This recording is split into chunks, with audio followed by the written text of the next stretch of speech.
Dito sa Cabuyao, Laguna, mayroon daw isang kalyeng pinangingilagan ng mga residente. Sa tuwing lumalalim ang gabi.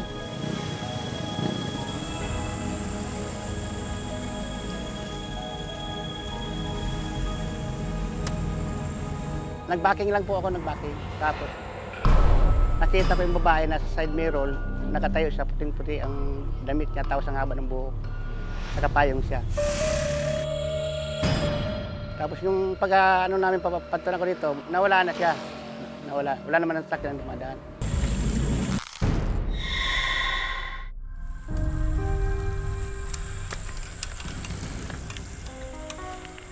July 17, mga quarter to 12 ng gabi, may nakita akong babae nakabang dito sa arko. Lulukuin ko pa nga sana dahil naulan noon.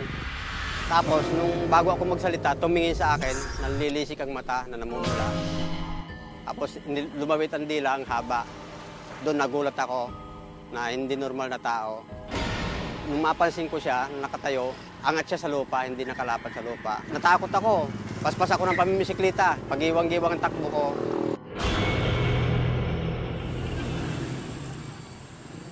Pero ang mas nakapangingilabot ayon sa mga residente,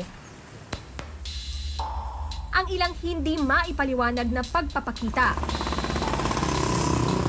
Nagiging dahilan di umano ng mga aksidente sa naturang lugar.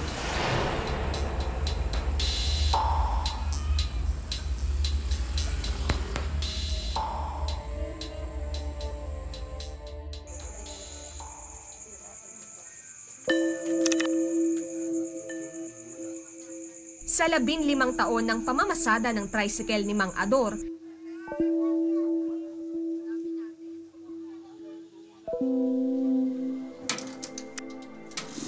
hindi niya akalain na malalagay sa alanganin ang kanyang buhay dahil sa isang kahindik-hindik na karanasan habang siya'y bumabiyahe isang gabi sa Daang Marinig.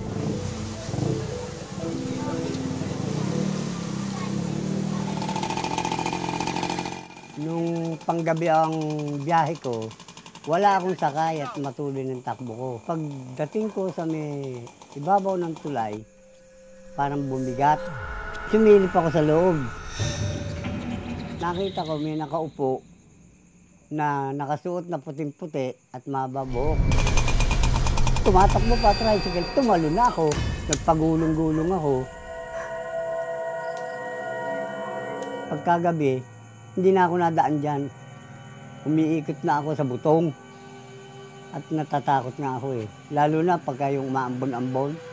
Kahit sino, ang daming nakikita rin. Ganito rin di umano ang nangyari sa pinakahuling aksidenteng naganap dito. Higit kumulang alauna ng madaling araw, noong April 26, sa Daang Marinig may nangyaring aksidente. Base sa kwento ng mga witness, ang kotse na ito ay medyo may kabilisan ng kanyang pagmamaneho yung driver.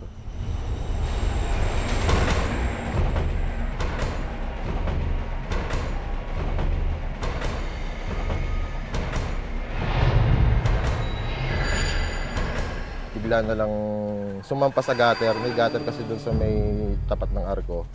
At lumipad na siya. At doon bumagsak sa may left side ng daan. Dinala agad siya sa ospital ng mga first responder. Namatay din ng mga bandang 2:40 AM. Siguro dahil sa daming sugat sa katawan. Sabi ng mga bystander doon, mga nagkukwento, bago daw lumabas yung driver, parang may nakita siya sa kanyang mirror na kaya parang na-out of control din siya, natakot. Yung bata, tulungan niyo yung bata. Yung bata. Di umano ang biktima, may sinambit ng ito'y bumaba mula sa nabanggang sasakyan. Ngayon, may mga dumating na mga barangay, mga pulis, bago yung ambulansya. Isinakay siya sa ambulansya, ayaw siya sumakay dahil sabi niya, may sumakay daw sa kanyang bata, yun daw ang tulungan, yung bata. Pero sabi nung pinanggalingan niya na pinuntahan niya, wala daw batang kasama ko siya. Wala naman siyang kasama ng time. Sabi kasi nung mga kasamahan, galing daw siya sa inuman nung time na yun. Ang misteryosong bata nga ba ang maaaring dahilan ng naturang aksidente? Human error pa rin. Kasi itong kasong hawak ko, intoxicate, lasing siya. Ayon sa record ng pulisya, umabot na sa halos 15 ang aksidenteng nangyari sa Daang Marinig mula Enero ngayong taon. Hindi pa kasama rito ang ilang minor incidents na hindi na nire-report pa sa kanila. Yan, nung araw yan, hindi daw kalabaw, hindi masusuotan ng tao, ng kalabaw. Kasi puro sukal yan. Ang sabi kasi noon, yun daw, ni-rape. Ni-rape yun. Hindi ngayon, nung magpapakita ngayon yan. Nito lamang taon, isang aksidente ang naganap kung saan isang kotse ang bumaliktad sa kahabaan ng Daang Marinig. Ayon sa kwento, galing daw sa birthday party ang mga sakay nito. Aminado ang driver na nakainom sila pero nasa maayos na kalagayan pa naman daw siya para magmaneho. Ang ilan nilang kaibigan na pumunta sa lugar, kumuha ng isang litrato ng tumaob na sasakyan. Laking gulat nila dahil tila maaninag daw ang isang imahe na kalahati ang mukha na animoy nakangiti sa ibabaw ng kotse.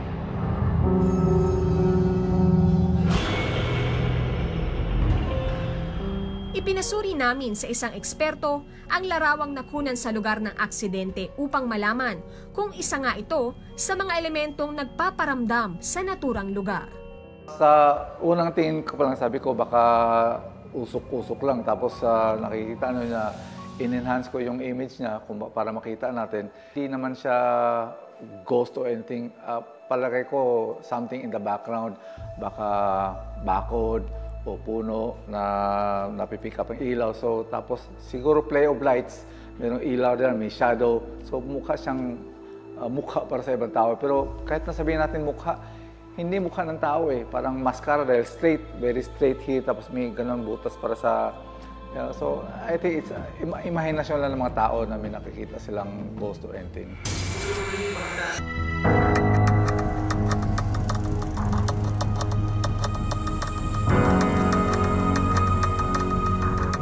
Nag-backing lang po ako, nag-backing. Tapos, nakita ko yung babae na sa side mirror, nakatayo sa puting-puti ang damit niya, tapos ang haba ng buhok. July 17, quarter to 12 ng gabi, may nakita akong babae nakabang dito sa arko. Tapos, nung bago ako magsalita, tumingin sa akin, nanlilisik ang mata na namumula. Doon nagulat ako na hindi normal na tao.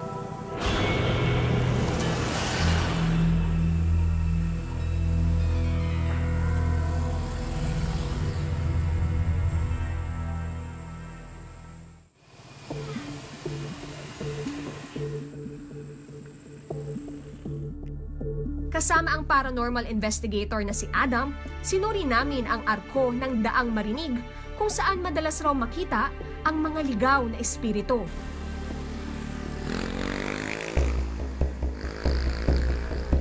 Yun, tulip, ito. Yun. Yan. Diyan. Yan. That. Yan. That area. Compass readings, kamusta? Any fluctuations? So, step by step niro-rule out ko. I'm basically measuring the variable temperature. The temperature is consistent. Kasi if this place, kung may paranormal or whatever dito, mag-jump up in the, right now, you see it's 29, naglalaro siya between 29 and 30.7, 30.8 degrees Celsius. Now, if you're talking about something malevolent which is causing all of the accidents, mag-jump yan. So, pag-scan yan, magiging 21, 39, tapos magiging 24, tapos magiging 35. So, up, down, up, down. Ngayon, yung discrepancy yan, halimbawa yan, uminit siya kasi lumapit yung flash ng camera. So, basically, the temperature is behaving normally. So, in terms of thermal, okay namang thermal readings dito. Ang nakikita kong number one cause ng accident, actually it's not a paranormal issue eh. It's this one.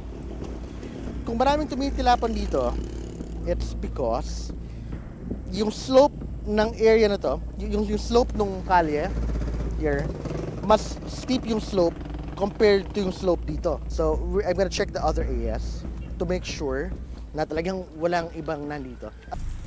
Pinuntahan din namin ang Riles na sinasabing lugar kung saan namamataan ang White Lady na di umano'y umaangkas sa mga sasakyan. What's peculiar with this area is if you notice, dun sa point na yun may ilaw. Dun sa point na yun may ilaw. Malaking space na to kung saan pa basically pretty much walang establishment dito eh. This is a wide open area. Kasi ito yung area lang na walang ilaw, walang anything. Talagang parang abandoned yung area na to. Kumbaga wala siyang establishment. So, from being in a tightly closed space, na on either side may establishment, tapos biglang wala. So, yun ang nakakadagdag dun sa mga kabanong tao. Sa pagtatapos ng kanilang pag-iimbestiga, walang nakitang kahit anong kababalaghan ang grupo nila Adam sa lugar. Kasama ang senior engineer ng Department of Works and Highways ng Laguna District na si Remington, minabuti naming baybayin ang kahabaan ng daang Marinig. Ito na po yung arko. Diyan daw nangyayari yung mga nakikitang mga white lady. At ayan, gaya nga sabi nyo, isa lang po yung yung ilaw.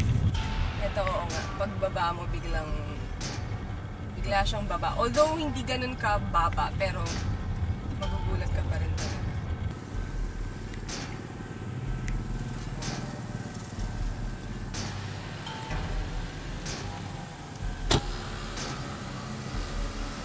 Dahil marami pang motorista nung dumaan kami ni Sir Ton dito sa kalsada, mabagal lang yung pagpapatakbo. Kaya kahit medyo nakakagulat yung biglang pagbaba o yung slope ng tulay, ay maingat naman tayo na nakatawid. Pero para sa mga mabibilis nga na magpatakbo, maintindihan natin kung bakit magkakaroon ng mga aksidente sa mga insidenteng iyon. Kayo Sir Ton, ano po bang na-observe niyo po nung dumaan tayo dito?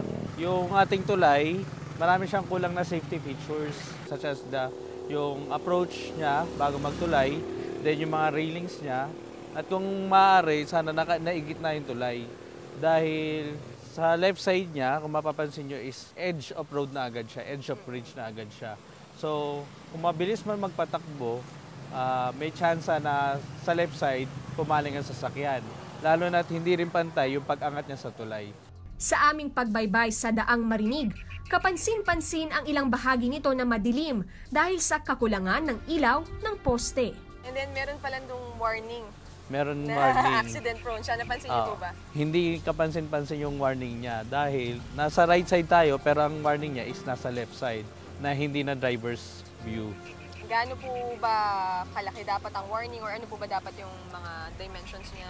Sa before the tulay, meron tayong mga standard set na designs kasi ng warning. Yung warning natin, wala siya sa standard design at color red pa siya. So, yung ilaw natin, color yellow, then yung red natin, talagang hindi na siya possible na makita, lalo na't madilim sa lugar.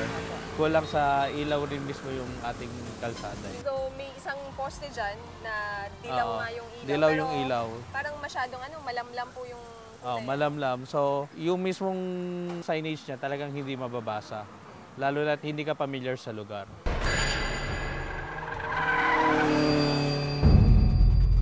Although DPWH nga po kayo at sabi nyo nga ay local government ang may hawak nitong tulay na ito, may magagawa po ba kayo para po siguro makalampag sila, magkagawa sila ng hakbang para maayos yan? Meron naman. Pwede kami mag-recommend sa local government para ma-take action nila yung mga concerns para makaiwas naman yung mismong road or yung mga ating mga commuter na mapahamak dito sa road na to. Meron tayong pwedeng i-recommend sa kanila na i-provide ng mga signages or additional safety features para sa tulay.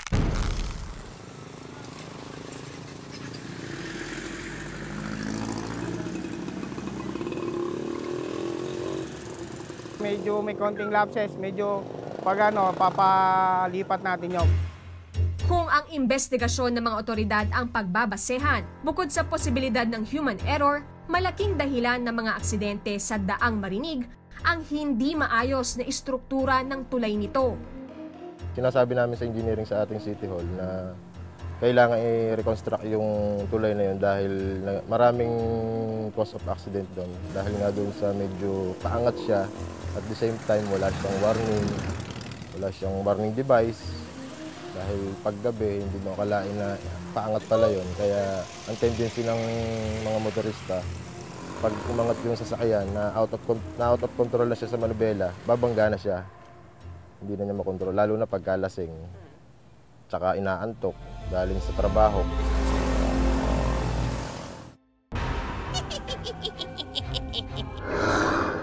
Ang mga Pilipino kasi talaga naniniwala sa konsepto ng supernatural. Kadalasan yung mga bagay na hindi natin ma-explain tulad ng bakit kaya lumindol, bakit kaya nagkaroon ng aksidente, ay ina-attribute natin sa kagagawan ng mga kababalaghan o ng supernatural. Sa panahon ngayon kung saan maaari nang maipaliwanag ang mga pangyayari dahil sa tulong ng teknolohiya o masusing pag-iimbestiga, mabuting bago tayo magbigay ng kahit anong konklusyon, mag-isip muna ng mabuti at maging mapanuri. Patuloy na magbabantay sa mga isyu ng bayan. Ako po si Victoria Tulad, kasama sa iisang brigada.